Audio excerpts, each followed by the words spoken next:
ირანმა ამერიკულ სამხედრო გემს სპარსეთის ყურეში შეუტია და შეერთებული შტატების საზღვაო ძალების პასუხი ისტორიაში შევიდა, როგორც ერთ-ერთი ყველაზე მკაცრი სამხედრო გზავნილი, რომელიც ოდესმე გაგზავნილა ირანის მიმართ.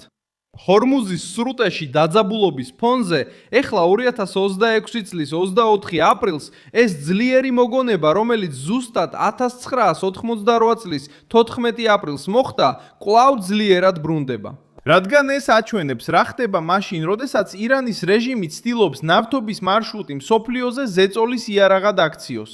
ახლავე ყველაფერს გიამბობ, მაგრამ ეხლა გინდა რომ არხზე გამოიწერო, რათა კარგად ინფორმირებული იყო, მიიღო ინფორმაცია რეალურ დროში, საუკეთესო ჟურნალისტური ხარისხით, რაც კი ოდესმე გინახავს მილსონ ალუისის სანდოობის სტანდარტით. საქმე ერთი თავდასხმით არ დაწყებულა, ყველაფერი სტრატეგიით დაიწყო. ირანსა და ერაყს შორის ომის დროს 80-იან წლებში კონფლიქტი თხრილებიდან ზღვაში გადავიდა.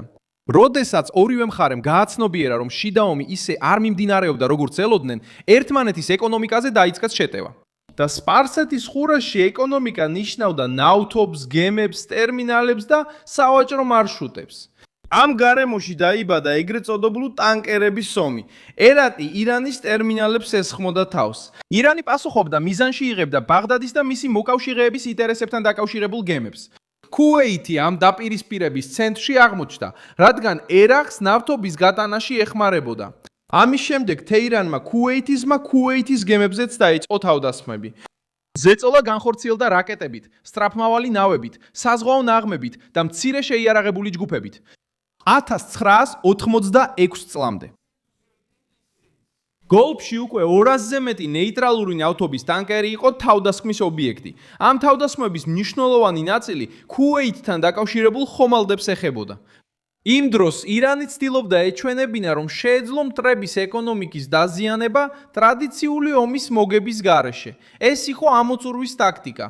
ერთ ადგილას თავს ესხმოდა, სხვაგან იმუქრებოდა, გრძნობიარე მარშრუტებზე ნაღმებს აწყობდა და მსოფლიო ბაზარს ნერვიულობას უჩენდა.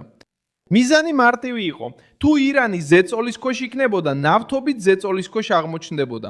ქუეითმა გაიგო, რომ ამ საფრთხეს მარტო ვერ გაუმკლავდებოდა. ჯერ საბჭოთა კავშირის დახმარება ითხოვა. შემდეგ ვაშინგტონს მიმართა. შეერთებული შტატებისთვის მიუღებელი იყო საბჭოთა გემების დიდი ძალით შესვლა სპარსეთის ყურეში. რეგიონი ძალიან გრძნობიარე, ძალიან მდიდარი და ძალიან სტრატეგიული იყო. სწორედ მაშინ რონალდ რეიგანის მთავრობამ მიიღო პირდაპირი ნაბიჯი. ქუეითის ნავთობის ტანკერები ამერიკის დროშით დარეგისტრირდებოდნენ. ფაქტობრივად იმ გემებზე თავდასხმა აღარ იქნებოდა მხოლოდ ქუეითის წინააღმდეგ პროვოკაცია. ეს უკვე ამერიკის შეერთებული შტატების წინააღმდეგ პროვოკაციად ჩაითვლებოდა. ასე დაიბადა ოპერაცია ერნესტ უილი. ეს იყო ერთ-ერთი ყველაზე დიდი საზღვაო ესკორტის ოპერაცია მეორე მსოფლიო ომის შემდეგ. საომარი გემები, სადაზვერო თვითმფრინავები, ვერტმფრენები, სპეციალური ჯგუფები და დამხმარე ხომალდები გაგზავნილი იქნა სპარსეთის ყურეში ნავთობის ტანკერების დასაცავად. ვაშინგტონი თამაში ერთვებოდა, რათა ირანს ეთქვა, რომ ნავთობის მარშრუტი არ მიეტოვებოდათ. ამერიკის საზღვაო ძალები იქ იყვნენ, რათა ესკორტი გაეწიათ, დაეცვათ და საჭიროების შემთხვევაში ეპასუხათ, მაგრამ ირანი არ დაიხია უკან. პირიქით, თეირანი აგრძელებდა საზღვრების გამოცდას. 1987 წლის ივლისში სუპერტანკერი ბრიჯეტონი, რომელიც ამერიკის დროშის ქვეშ მიცურავდა, ყურეში ნაღმს დაეჯახა. გემი უზარმაზარი იყო, მძიმე, თითქმის მცურავი ქალაქი, ნავთობით დატვირთული. აფეთქებამ კორპუსში ხვრელი გააჩინა, მაგრამ ხომალდი არ ჩაძირულა, უხერხულობა სხვა იყო. ამერიკული სამხედრო გემები, რომლებიც ნავთობის ესკორტს ახორციელებდნენ, მის უკან მიყვებოდნენ და დაზიანებულ გიგანტს ახალ ნაღმებთან დასაცავად იყენებდნენ. ეს ძლიერი სურათი იყო. დაზიანებული ნავთობის ტანკერი წინ სამხედრო გემები უკან და ირანი აჩვენებდა, რომ ტკივილის მიყენება შეეძლო, თუნდაც უშუალო ბრძოლაში არ გამოჩენილიყო. ის ნაღმი პირველი დიდი გაფრთხილება იყო. ირანის რეჟიმი ფსონს ლერუების ომზე დევდა. მთელი ფლოტის ჩაძირვა საჭირო არ იყო. საკმარისი იყო შიშის დათესვა. საკმარისი იყო, რომ თითოეულ კაპიტანს ეფიქრა, იყო თუ არა შემდეგი მარშრუტი უსაფრთხო, თუ წყლის ქვეშ სადმე ნაღმი იმალებოდა. ეს იყო საზღვაო ტერორის ძალა. უხილავი, ჩუმი და ძვირადღირებული. მაგრამ თეირანმა სერიოზული შეცდომა დაუშვა. იფიქრა, რომ შეეძლო შეტევების გაგრძელება ისე, რომ საბოლოო წითელი ხაზი არ გადაეკვეთა. 1987 წლის ოქტომბერში ირანმა რეგიონში ხომალდებზე რაკეტები გაუშვა. ერთმა მათგანმა დააზიანა Sea Isle City, ნავთობის ტანკერი, რომელიც უკვე ამერიკის დროშის ქვეშ მუშაობდა. 18 ადამიანი დაშავდა და ამერიკელმა კაპიტანმა მძიმე დაზიანებები მიიღო. ვაშინგტონისთვის მოთმინება ამოიწურა. პასუხი იყო ოპერაცია Nimble Archery. ამერიკული საესკადრო ნაღმოსნები გაგზავნეს ირანულ პლატფორმებზე როსტანის ნავთობის საბადოზე. ამერიკული ბრალდების მიხედვით, ეს პლატფორმები გამოიყენებოდა როგორც სამხედრო ბაზები ისლამური რევოლუციური გვარდიის მიერ, რათა შეეთანხმებინათ თავდასხმები. შეერთებულმა შტატებმა ირანელებს წინასწარ აცნობა, რომ დაეტოვებინათ ისინი, შემდეგ კი ცეცხლი გახსნეს. დაახლოებით 80 წუთის განმავლობაში ამერიკული ქვემეხები ესროდნენ სტრუქტურებს. სპეციალური ჯგუფები კიდევ შევიდნენ ერთ-ერთ პლატფორმაზე, რათა შეეგროვებინათ სადაზვერვო მასალა. შეტყობინება ნათელი იყო. თუ ირანი გამოიყენებდა საზღვაო ინფრასტრუქტურას გემებზე თავდასხმისთვის, ეს ინფრასტრუქტურა აღარ იქნებოდა ხელშეუხებელი. რამდენიმე თვის განმავლობაში თეირანმა შეამცირა თავდასხმები, რაკეტები ამერიკული დროშის ქვეშ მსურავ გემებზე, მაგრამ მან არ უარყო ნაღმების ტაქტიკა. და სწორედ მაშინ მოხდა ეპიზოდი, რომელმაც შეცვალა ზღვაზე ომის ბალანსი. 1988 წლის 13-დან 14 აპრილის ღამეს ირანული ხომალდი გავიდა, რათა ნაღმები დაეყარა ამერიკული ფრეგატის გზაზე. ტერიტორია იყო სპარსეთის ყურე, მგრძნობიარე მარშრუტი, რომელსაც სამხედრო და სავაჭრო გემები იყენებდნენ. ფრეგატი იყო USS Samuel B. Roberts-ი.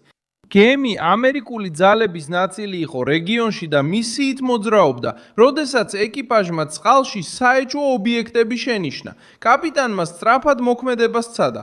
ბრძანება იყო, გაჩერებულიყვნენ უკან დაეხიათ და აეცილებინათ ნაღმებით დანაღმული ველი, მაგრამ ერთი შეუმჩნეველი ნაღმი გემის ქვეშ აფეთქდა. დარტყმა უმოწყალო იყო. Samuel B. Roberts-ი აფეთქებამ ჰაერში აისროლა, კორპუსი გაუხეთქა, სერიოზული დაზიანება მიაყენა სტრუქტურას და თითქმის ჩაიძირა, 10 მეზღვაური დაშავდა. არც ერთი ამერიკელი არ დაჰუპულა, მაგრამ თავდასხმა ძალიან სერიოზული იყო, რომ შემთხვევითობას დაბრალებოდა. შეერთებული შტატების საზღვაო ძალებმა იცოდნენ, რომ ეს გემი შეიძლებოდა სპარსეთის ყურის ფსკერზე გაეგზავნათ. ეკიპაჟმა დისციპლინით იმოქმედა. მეზღვაურებმა ცეცხლი ჩააქრეს, სტრუქტურა გაამაგრეს, წყლის შეღწევა გააკონტროლეს და გემი გადაარჩინეს. საათების განმავლობაში ისინი იბრძოდნენ, რომ ფრეგატი ცოცხალი შეენარჩუნებინათ. Samuel B. Roberts-ი მძიმედ დაზიანდა, მაგრამ არ დამარცხებულა და ეს განსხვავება გადამწყვეტი იყო. ირანმა გემი დააზიანა, მაგრამ ვერ მოახერხა მისი ჩაძირვა. თავდასხმა, რომელსაც თეირანი გამარჯვებად გაყიდდა, საბოლოოდ ბევრად უფრო დიდი პასუხის დასაწყისი გახდა. ხვინთავებმა ნაღმების ნაწილები იპოვეს. სერიული ნომრები დაუკავშირდა ირანულ ნაღმებს, რომლებიც ადრე იყო ჩამორთმეული გემზე სახელად Iran Aji. ვაშინგტონისთვის დასვნა პირდაპირ იყო. ირანი თავდასხმის უკან იდგა. ანგარიში რეიგანის ადმინისტრაციას გადაეცა. პასუხი პროპორციულად შეფასდა, მაგრამ ზღვაში რაც მოხდა, ბევრად უფრო მეც გავდა, ვიდრე სიმბოლური ჟესტი. 4 დღის შემდეგ, 1988 წლის 18 აპრილს, შეერთებულმა შტატებმა დაიწყო ოპერაცია Prey Mantis-ი. ამერიკის საზღვაო ფლოტი გავიდა ირანული ობიექტების დასატმელად სპარსეთის ყურეში. მისიაში მონაწილეობდნენ ზედაპირული საბრძოლო ჯგუფები, დამხმარე გემები და საჰაერო მხარდაჭერა ავიამზით US Enterprise-დან. მიზანი იყო აგრესიის დასჯა.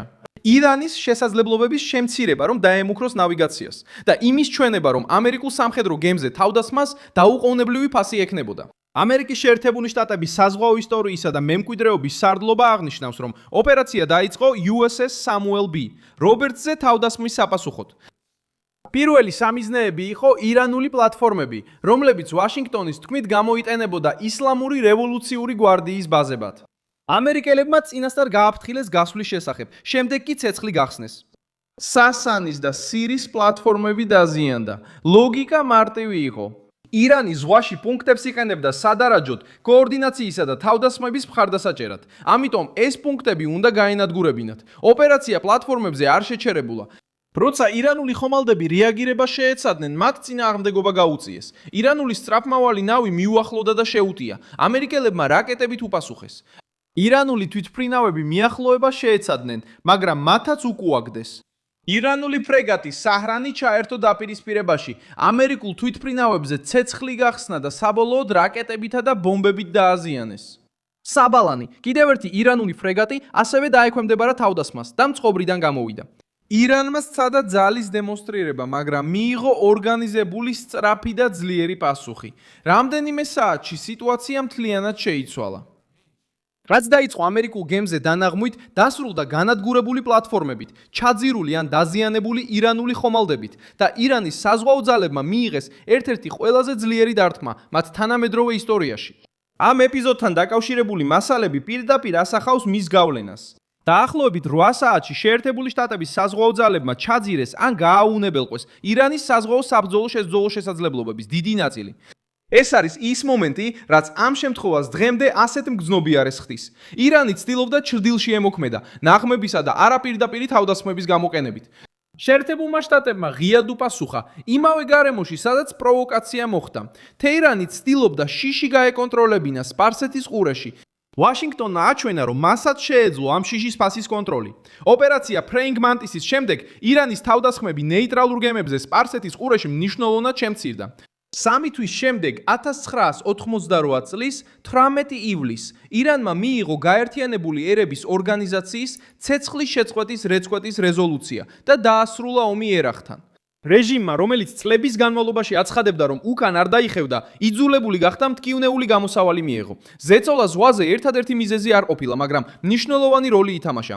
ირანმა გაიგო, რომ შეერთებული შტატების საზღვაო ძალების პროვოცირების გაგრძელება შეიძლება გახსნიდა ფრონტს, რომელსაც თეირანი ვერ გაუმკლავდებოდა. გაკვეთილი მძიმე იყო. ირანმა შეძლო ამერიკული გემის დაზიანება, მაგრამ ვერ შეძლო რეაქციის კონტროლი.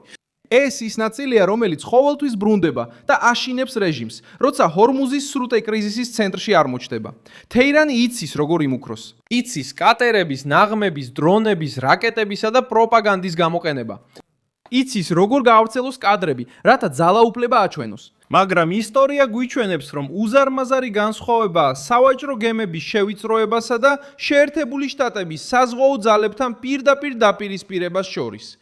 ჰორმუზის სრუტე ამ დაპირისპირების გულია. ეს გასასვლელი სპარსეთის ყურეს არაბეთის ზღვასთან აერთებს და მსოფლიო ნავთობის ვაჭრობის სასიცოცხლოდ მნიშვნელოვან ნაწილს მოიცავს. როდესაც ირანი ამ მარშრუტს ემუქრება, ის მხოლოდ ვაშინგტონს არ ემუქრება. ეს აზიის მყიდველებსაც ეხება, მოკავშირეებზე ზეწოლას ახდენს, სადაზღვევო კომპანიებს აშინებს, სათვირთო გადასახადებს ზრდის და მილიონობით ადამიანის ჯიბეზე მოქმედებს. ამიტომაც არის ირანის მუქარა ასეთი სერიოზული. ის რეგიონულ დაპირისპირებას გლობალურ პრობლემად აქცევს. რეჟიმი ამ კარტს იყენებს, რადგან იცის, რომ ჰორმუზი მის განცხადებებს მნიშვნელობას ძენს. როცა თეირანი თავს გარშემორტყმულად გრძნობს, ისევ იმუქრება, რომ სრუტეს დახურავს. როცა სანქციებს იღებს, იმუქრება ექსპორტის შეჩერებით.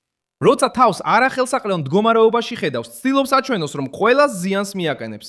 ეს სტრატეგიული შანტაჟის პოლიტიკაა. თუ ირანი იტანჯება, მსოფლიოც ერთად იხდის ფასს. მაგრამ ოპერაცია Prime Mantis-მა აჩვენა ამ ფსონის რისკი. ირანს შეუძლია თავდაპირველად ქაოსი გამოიწვიოს, მაგრამ ქაოსი მის კონტროლს აღარ ექვემდებარება. ნაღმა შეიძლება გემი დააზიანოს, რაკეტამ შეიძლება ნავთობის ტანკერს მოხვდეს. შეიძლება პატარა ნავმა ესკორტი გამოიწვიოს, მაგრამ როცა ამერიკული პასუხი იწყება, თეირანი ვეღარ წყვეტს მარტო კრიზისის ტემპს. ამერიკის შეერთებული შტატების საზღვაო ძალების შურისძიება სასტიკი იყო, რადგან მხოლოდ მუქარით არ შემოიფარგლა. მან დააზიანა პლატფორმები, გემები, მხარდამჭერი სისტემები და ირანელთა მორალი. ეს იყო გათვლილი, მაგრამ მძიმე პასუხი. ვაშინგტონს ირანში შეჭრა არ დასჭიროებია. სრულმასშტაბიანი ომის გამოცხადებაც არ დასჭიროებია. საკმარისი იყო ეჩვენებინა, რომ ზღვაში პროვოკაციას პირდაპირი შედეგი მოჰყვებოდა და ეს არის გზავნილი, რომელიც დღევანდელ ვითარებასაც ეხება. ყოველჯერზე, როცა ირანი ჰორმუზში საზღვრებს ამოწმებს, 1988 წლის მოგონება გაფრთხილებად ჩნდება. რეჟიმს შეუძლია სცადოს ნაღმების, სწრაფი ნავებისა და დაშინების თამაში კვლავ გაიმეოროს. მაგრამ იცის, რომ ისტორია მის სასარგებლოდ არ მუშაობს, როცა შეერთებული შტატების საზღვაო ძალები პასუხისგაცემას გადაწყვეტენ. დარჩენილი სურათი მარტივია. USS Samuel B. Roberts-ი დაზიანდა. თითქმის ჩაიძირა, მაგრამ გადარჩა. ეკიპაჟმა ხომალდი შეიკავა. ამერიკის საზღვაო ძალებმა უპასუხეს. ირანმა დაკარგა პლატფორმები, დაკარგა გემები და თავისი საზღვაო შესაძლებლობები, რამდენიმე საათში დამცირებულად იხილა. ის რაც ფარულ აგრესია დაიწყო, ამერიკული ძალის საჯარო დემონსტრაციით დასრულდა. ამ ეპიზოდმა ასევე დაანგრია ირანული პროპაგანდა. თეირანი უყვარს აბსოლუტური წინააღმდეგობის იდეის გაკიდვა, მაგრამ როდესაც სამხედრო ზეწოლა პირდაპირ სპარსეთის ყურეში მივიდა, რეჟიმი უკან დაიხია. წლების ომის შემდეგ ცეცხლის შეწყვეტას დათანხმდა. მას შემდეგ რაც ტანკერების დაშინებას სცადა, საკუთარი ფლოტი დაზარალდა. მას შემდეგ რაც ნაღმები პოლიტიკური იარაღად აქცია, აღმოაჩინა რომ ზღვა პასუხსაც მასთან მიიტანდა. საბოლოოდ საქმე ისევ აქტუალურია, რადგან ირანის ლოგიკა თითქმის არ შეცვლილა. რეჟიმი კვლავ ცდილობს საზღვაო მარშრუტების ზეწოლის იარაღად გამოყენებას, კვლავ იმედოვნებს დაშინებაზე. ის კვლავ ცდილობს შიში გამოიწვიოს ისე, რომ ამის სრული ფასი თავად არ გადაიხადოს, მაგრამ ისტორიამ დატოვა კვალი, რომლის წაშლაც რთულია. როდესაც ირანმა ამერიკულ სამხედრო გემს დაარტყა, პასუხი სწრაფი, ძლიერი და მტკივნეული იყო. და როდესაც ჰორმუზი კვლავ კრიზისის ცენტრში ბრუნდება, ეს მოგონება გაფრთხილებად გვევლინება. თეირანს შეუძლია ცეცხლი გააჩაღოს სპარსეთის ყურეში, მაგრამ მას მარტო არ შეუძლია გადაწყვიტოს, როგორ დასრულდება ეს ცეცხლი. დალაიქე ეს ვიდეო, გამოიწერე არხი და ბოლოს გადახედე კომენტარებს, რომ კიდევ უფრო ჩაერთო Muson Alves-ის საზოგადოებაში.